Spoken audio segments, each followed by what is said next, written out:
Hello everyone, स्वागत है exam संधान में। इस वीडियो लेक्चर में हम क्लास 10th ज्योग्राफी के चैप्टर 6 जो कि है विनिर्माण उद्योग के ऊपर, मैन्युफैक्चरिंग इंडस्ट्री के ऊपर, उसको डिस्कस करने वाले हैं।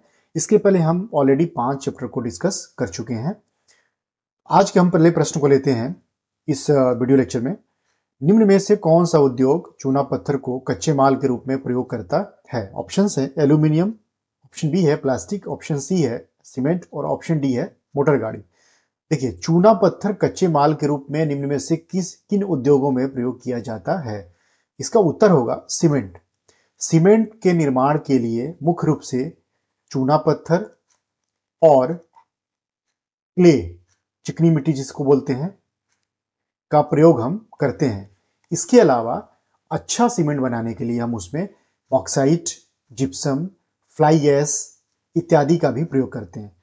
फ्लाई ऐश होता क्या है? फ्लाई ऐश जैसे जो ताप विद्युत संयंत्र होते हैं जिसमें कोयला से विद्युत का निर्माण किया जाता है, तो होता क्या है कि जो उसका एग्जॉस्ट होता है, जिससे प्रदूषण निकलता है, जिससे धुआं निकलता है, उसको हम कैप्चर करते हैं उस धुएं को, और वो पाउडर के फॉर्म में हमको प्राप्त हो जाता है। तो जो पाउडरी फॉर्म प्राप्त होता है ताप विद्युत संयंत्रों से, एग्जॉस्ट से, वो जो धुआं को हम कैप्चर करते हैं उसी को बोलते हैं हम फ्लाई ऐश। इसका भी निर्माण हम सीमेंट के दौरान करते हैं, अच्छा सीमेंट बनाने के लिए। ये पिक्चर मैंने चूना पत्थर जिसे लाइम स्टोन कहा जाता है उसको लगाया है, शायद आपने देखा होगा कभी न कभी। चलिए इसका एक्सप्रेशन देख लेते हैं। इसका उत्तर है सीमेंट। सीमेंट उद्योग में चूना पत्थर प्रमुख कच्चा माल होता है जिसे क्लिंकर और सीमेंट का निर्माण किया जाता है।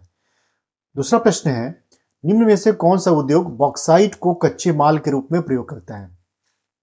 ऑप्शन है एल्यूमिनियम प्रगलन, ऑप्शन बी है सीमेंट, ऑप्शन सी है कागज और ऑप्शन डी है स्टील। देखिए, बॉक्साइट किसका अयस्क है? बॉक्साइट एल्यूमिनियम का अयस्क है। बॉक्साइट से हम एल्यूमिनियम का निर्माण करते हैं। देखिए, मैंने यहाँ पर एक पिक्चर लगाया हुआ है जो प्रोसेस बताता है कि किस प्रकार बॉक्साइट से हम एल्यूमिनियम बनाते हैं। ये बॉक्साइट रॉ बॉक्साइट है, इसे हम एल्यूमिनियम बनाया है। तो बॉक्साइट से पहले देखिए, पहले क्या बनता है? एल्यूमिना बनता है। पहले बनता है एल्यूमिना, उसके बाद बनता है एल्यूमिनियम। ये प्रोसेस है, इसको हम बड़े रूप में देख लेते हैं। देखिए, ये बॉक्साइट है, इससे बनेगा पहले एल्यूमिना और उसके बाद बनेगा एल्यूमिनियम। यानी 4 से 5 टन बॉक्साइट आप इस्तेमाल करोगे तो 2 टन एल्यूमिना बनेगा, और 2 टन एल्यूमिना से 1 टन एल्यूमिनियम बनेगा। अर्थात इस प्रश्न का उत्तर क्या होगा? बॉक्साइट को कच्चे माल के रूप में एल्यूमिनियम प्रगलन के लिए प्रयोग किया जाता है। इसका एक्सप्लेनेशन आप देख लीजिए।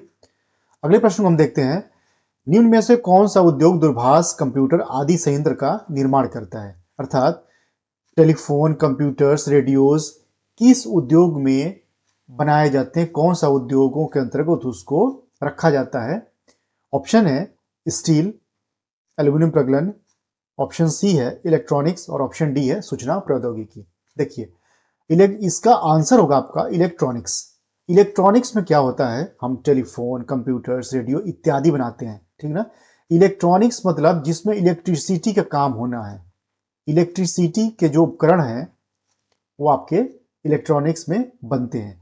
अब उसके बाद कंप्यूटर की सहायता से, आपने कंप्यूटर बना दिया, कंप्यूटर की सहायता से आप सॉफ्टवेयर बनाओगे, ठीक है, एआई बनाओगे, मशीन लर्निंग सीखोगे, मशीन लर्निंग के कुछ उपकरण बनाओगे, ठीक है, डेटा मैनेजमेंट करोगे। वो किस में आएगा? सूचना प्रौद्योगिकी में आएगा। ठीक, वो सूचना प्रौद्योगिकी में आएगा। अर्थात आप ऐसे समझो, एक कार है, कार का इंजन इलेक्ट्रॉनिक्स में आएगा, कार का, और पूरा एक कार का निर्माण करोगे वो सूचना प्रौद्योगिकी में आएगा। ठीक है, अगला प्रश्न देखते हैं हम। इसका एक्सप्लेनेशन ये रहा, इलेक्ट्रॉनिक उद्योग दूरभाष, कंप्यूटर, मोबाइल, अन्य इलेक्ट्रॉनिक उपकरणों का निर्माण करता है। अगला प्रश्न, इस्पात उद्योग को आधारभूत उद्योग क्यों कहा जाता है? ऑप्शन है, यह सस्ता है, यह सभी उद्योगों को कच्चा माल देता है, यह ग्रामीण उद्योग है, यह प्रदूषण नहीं करता है। आधारभूत उद्योग किसे कहते हैं? पहले तो ये आप समझिए, आधारभूत उद्योग का मतलब होता है ऐसे ही उद्योग जिनके द्वारा उत्पादित वस्तुओं को अन्य उद्योगों द्वारा इस्तेमाल किया जाता है, उनको बोलते हैं आधारभूत उद्योग। जैसे लोहा इस्पात उद्योग, ठीक है, इसी प्रकार आपका है तांबा प्रगलन और एल्यूमिनियम प्रगलन उद्योग। चूंकि तांबा, एल्यूमिनियम और लोहा को अन्य उद्योगों द्वारा भी इस्तेमाल किया जाता है, उनको इसलिए कहा जाता है इनको आधारभूत उद्योग। तो इसका ऑप्शन क्या हो जाएगा? यह सभी उद्योगों को कच्चा माल देता है, इसलिए यह आधारभूत उद्योग की श्रेणी में आता है। इसका व्याख्या देखिए आप, यह सभी उद्योगों को कच्चा माल देता है। इस्पात का उपयोग मशीन, औजार, परिवहन, निर्माण उद्योगों में होता है, इसलिए यह आधारभूत उद्योग है। अगला प्रश्न देखिए, भारत में लौह इस्पात उद्योग का प्रमुख केंद्र कौन सा है? ऑप्शन हैं बेंगलुरु, ऑप्शन बी है जमशेदपुर, ऑप्शन सी है कोलकाता, ऑप्शन डी है जयपुर। देखिए इसका आंसर होगा जमशेदपुर।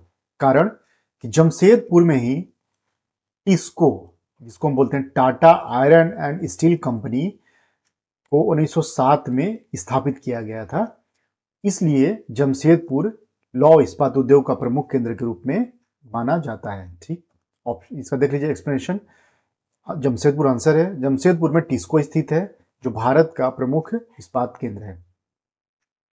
अगला प्रश्न देखिए, सीमेंट उद्योग सामान्यतः कच्चे माल के निकट क्यों स्थापित किया जाता है? ऑप्शन है श्रमिकों के कारण, परिवहन लागत कम करने के लिए, बाजार कारण और जलवायु कारण। देखिए सीमेंट में जो कच्चे माल है, जैसे लाइमस्टोन हो गया, क्ले हो गया, ये भारी वस्तुएं हैं। तो भारी वस्तुओं को यदि, या देखिए दो जगह आप स्थापित कर सकते हो बाजार, ये उद्योग को, या तो आप मार्केट के पास या कच्चे माल के स्रोत के पास। तो यदि आप जो कच्चे माल के स्रोत हैं, जहां पर आपको क्ले भी मिलना है, जहां पर लाइमस्टोन भी मिलना है, अगर वहां स्थापित करोगे तो उसको ढो कर लाने की आवश्यकता नहीं पड़ेगी। वहां से सीधे आप जो वस्तु उत्पादित हो रही है, जो सीमेंट है, उसी को आप मार्केट में लाकर बेचोगे। ठीक ना? इसलिए परिवहन लागत को कम करने के लिए, कॉस्ट को रिड्यूस करने के लिए सीमेंट उद्योगों को कच्चे माल के स्रोतों के निकट ही स्थापित किया जाता है। ठीक, परिवहन लागत को कम करने के लिए।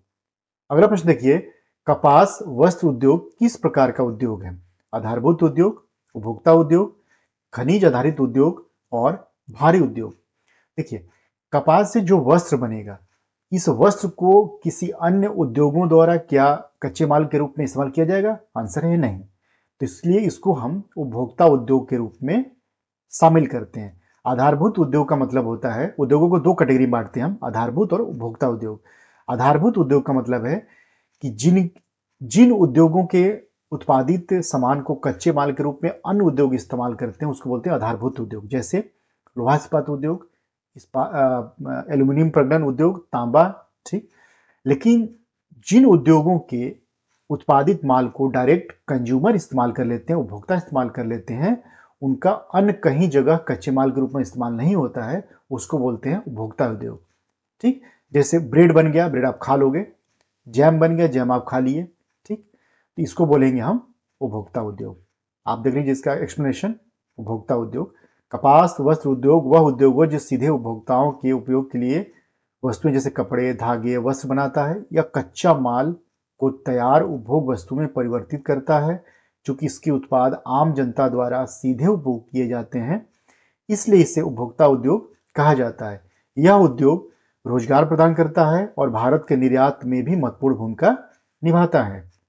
अगला प्रश्न देखिए, आईटी उद्योग का प्रमुख केंद्र कौन सा है? ऑप्शंस हैं मुंबई, चेन्नई, बेंगलुरु और कोलकाता। इसका सही आंसर है बेंगलुरु। बेंगलुरु को भारत का आईटी का हब कहा जाता है। यहीं पर आईटी की सबसे बड़ी कंपनियां जैसे विप्रो, ठीक, इन्फोसिस इत्यादि स्थापित हैं। यहां पर अब लिखा भी है, बेंगलुरु को भारत की सिलिकॉन वैली कहा जाता है। यहाँ बड़ी संख्या में आईटी कंपनियां, सॉफ्टवेयर पार्क, अनुसंधान केंद्र और तकनीकी संस्थान स्थित है। कुशल मानव संसाधन, आधुनिक अवसंरचना और अनुकूल जलवायु के कारण बेंगलुरु आईटी उद्योग का प्रमुख केंद्र बन गया है। अगला प्रश्न देखिए, विनिर्माण उद्योग पर्यावरण को कैसे प्रभावित करता है? ऑप्शंस हैं वायु प्रदूषण से, जल प्रदूषण से, भूमि प्रदूषण से और उपरोक्त सभी। इसका आंसर, सही आंसर है उपरोक्त सभी, क्योंकि विनिर्माण उद्योगों से, विभिन्न प्रकार के विनिर्माण उद्योगों से ये वायु, जल और भूमि सभी प्रकार का प्रदूषण होता है, आप इसका व्याख्या देखिए। विनिर्माण उद्योगों से निकलने वाला धुआं और गैसें वायु प्रदूषण का कारण बनती हैं। उद्योगों से निकलने वाले अपशिष्ट जल, नदियों और झीलों को प्रदूषित करता है, जिससे जल प्रदूषण होता है। ठोस अपशिष्ट और रसायन के कारण भूमि प्रदूषण होता है। इस प्रकार विनिर्माण उद्योग पर्यावरण को असंतुलित करता है, अर्थात संतुलन को प्रभावित करता है। इस प्रकार इस वीडियो लेक्चर में हमने इस चैप्टर जो कि है विनिर्माण उद्योगों के ऊपर, उसके 10 प्रश्नों को डिस्कस किया। मिलते हैं अगले वीडियो लेक्चर में अगले चैप्टर के साथ। तब तक के लिए आपका बहुत बहुत धन्यवाद इस वीडियो को देखने के लिए।